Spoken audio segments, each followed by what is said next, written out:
What's up, everybody? Welcome to another edition of At a Glance, a series in which I give you an appetizer, sample, or glimpse into a particular faction in 40k. And the goal behind it is to help you decide if you want to look further into that faction yourself, or maybe even start collecting that force. Now, up on the chopping block by request is the Relictors Space Marine chapter. Now, the Relictors started off life as the Fire Claws, a loyalist Space Marine chapter. They then became known as the Relictors, and their current status is Renegade and Unknown, and we'll get to that in a moment. So, the Fire Claws started off life amongst a bunch of other chapters created with the purpose of guarding against whatever comes out of the Eye of Terror. That was their purpose, so they were frequently and almost always close, if not fighting inside the Eye of Terror as well. So, that's what they have been doing, and one fateful battle, the Relictors, then still the Fire Claws, were accompanied by a radical Inquisitor, and this force attacked the Space Hulk they crippled to finish off the Chaos Marines inside. And during the battle, they encountered a powerful Chaos Champion who was only stopped when the Librarian of the Fire Claws was able to kill him with his own weapon by chance. The Librarian was searching for a weapon because I believe he was disarmed as well, as the Chaos Champion was disarmed and wounded, and he happened to grab the Demon Blade and kill the Champion very swiftly and easily. And from there, with counsel from the Inquisitor and in talking with the Chapter Master, it was agreed and the crusade was on for the Fire Claws to go and acquire and capture these relics of chaos, these demon weapons, these chaos artifacts, and thus they became known as the Relictors because of it. So that went on for a while, and then a group of Puritan Inquisitors got wind of this, enlisted the help of several Space Marine chapters and their entire fleet of warships, essentially, and this big fleet confronted the Relictors at their homeworld and demanded they hand over the Inquisitor and the heretical weaponry or be destroyed. Faced with no alternative, they did just that. The Inquisitor was basically, you could say, killed off. I'm blanking on that word. Executed, there we go. The Inquisitor was executed, and the weapons presumably are destroyed. And then for the Relictors, they gave them redemption, a chance of redemption through a penance crusade, because, well, they were acting underneath an Inquisitor. So the Relictors were sent on a penance crusade, and that's where the entire chapter was sent to the Third War for Armageddon. Now, the chapter still believed in its quest and its crusade, you could say, so they pretty much focused their attention at a region on the planet called Angron's Monolith, which is a big pyramid, and that surrounding region, and didn't really come to the aid of Imperial forces or anything, and were ridiculed for it.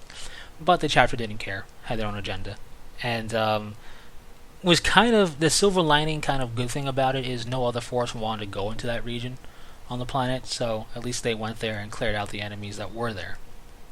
So with that being done and their study of that pyramid and possibly looting of it and whatever they could take from it was done, they left and they went to the Eye of Terror to gather more relics and artifacts for the coming 13th Black Crusade, because they received a vision through the Librarium of essentially another Black Crusade coming. So they were preparing for it and fought for the Imperium against the forces of chaos.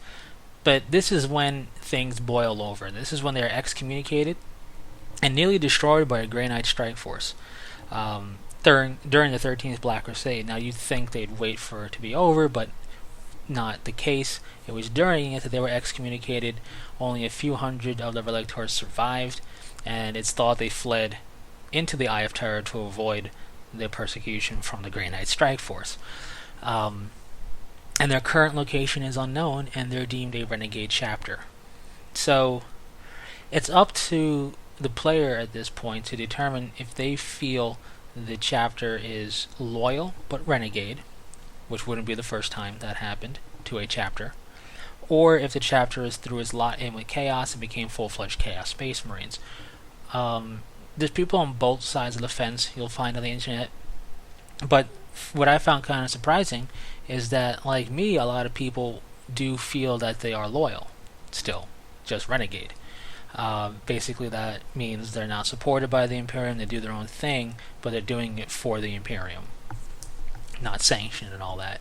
So, essentially, this force that would be attacked by the Imperium just as easily as Chaos and Xenos would attack it, but still fights for the Imperium. That's how I view it, because for me, that makes a better story. I just feel if they were going to be lured to Chaos full on, it would have happened before the events of the 13th Black Crusade. And also, the Relictors are still listed in Space Marine stuff. For example, while they're not directly in the 7th edition Codex, they are in the successor chapter art book. In that art book, you'll find in the section that all the R named chapters are, the Relictors will be there with their color scheme on display and everything. And there are two sections in that art book that you have completely blacked out Space Marine images and Space Marine chapter name and an inquisitorial stamp over it, basically saying that they're full-on Chaos traitors. And we don't know what chapters those are necessarily, but the Relictors are not one of them, because we get to see them as a chapter. So I just feel all of that points in the direction of renegade, but fighting for the Imperium. That's just an opinion, though. That's not fact. So if you feel differently, that's all well and good. But that's kind of the interesting thing about the Relictors, is left up to the interpretation of the player thus far. Now, if fluff was to be pushed past the current timeline and things were to be developed, we might see a more conclusive kind of situation for the Relictors. So color scheme wise, you're looking at a gray armor, kind of darker side of gray, black shoulder pad insets, black weaponry. You're also going to see kind of like a silvery chest emblem or a black chest emblem, depending upon how old the artwork is and everything, and depending upon your preference, both can work. Maybe you do silver for the veterans, I don't know, but that's their color scheme. It's simple, pretty easy to do. Their squad markings are in white. Their chapter symbol is a profile, a sideways view of a skull, and that can be a bit difficult to freehand, especially if you're like me and you can't freehand anything. But Armorcast sells decals, and they sell decals from Jim Fritter's Gnomish Workshop, which I think is just their decal department, and they sell sideways facing skulls as decals, and they sell them so they can go on the left shoulder pad or the right shoulder pad, so it will be compatible with Terminators, for example. And it's a really good fit for the Relictors. So that's the decal I suggest checking out. I'll try and get a picture on the slideshow for it, but I suggest checking out Jim Fritter's Gnomish Workshop decals on Armorcast's website for the sideways facing skull for the Relictors. I think it'll work out perfectly. So that's their color scheme and everything. You really have two options if you think about it for playing the Relictors. If you want to use the Chaos Space Marine Codex because you feel they're full-on Chaos Space Marines, go for it. You can even use it to try and represent a Loyalist force. I've seen that done as well. Because of the army-wide special rules stuff and the heavy restrictions of the Chaos Codex that you have to place upon yourself, no demon engines, no obliterators and stuff like that, unless you're going full-on traitor and then don't care about that stuff, because then technically you'll have access to it, that's fine. But for representing a Loyalist force through the Chaos Codex, I feel between the heavy restrictions and the fact that there is some army-wide special rule stuff that doesn't quite jive very well with the loyal mindset, it's not the best idea. Although if you want to go that route, you can, and you can build a competent list with it. I would just recommend, if you want to go renegade but loyal for the Relictors, go with the Space Marine Codex. You can even use the Space Marine Codex to represent them, even if you feel they went full-on Chaos, if you wanted to. But with the Space Marine Codex, whatever chapter tactic you want will work. It is rumored that there might have been of Ultramarine descent or Dark Angels descent, but that's all hearsay, and they're not talked about at all in the Dark Angels Codex, so the Space Marine Codex will work just fine. Whatever chapter tactic you want will work just fine. And with that said, you have some cool ways to represent cosmetically demonic and chaos artifacts.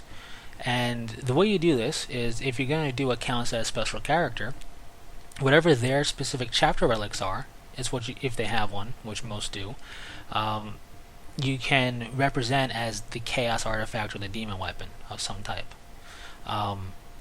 For example, Dorn's arrow on Pedro Cantor. You would build up the rest of the guy with the power fist and the armor looking normal, but then that Stormbolter, whether it's held normally, strapped to his wrist or whatever, can be this really grotesque, demonic looking thing, with a bunch of skulls or spikes and horns or whatever, just making it look like some type of demon weapon or a chaotic artifact to represent Dorn's arrow. Sicarius' Tempest Blade, you could do the same thing with that. Make it look like some type of demon blade, demon sword type of concept, and just on and on and on for counts as special characters. Now for generic HQs, you have access to those chapter relics. The Burning Blade, Teeth of Terra, Primarch's Wrath, the Shield Eternal, I think it is, or something like that, and so on. All of those chapter relics you can obviously take, following the rules for taking them, in your forest with a generic HQ. And with it, you can go ahead and build up a custom looking weapon or piece of war gear to represent that chaotic artifact or that demon weapon.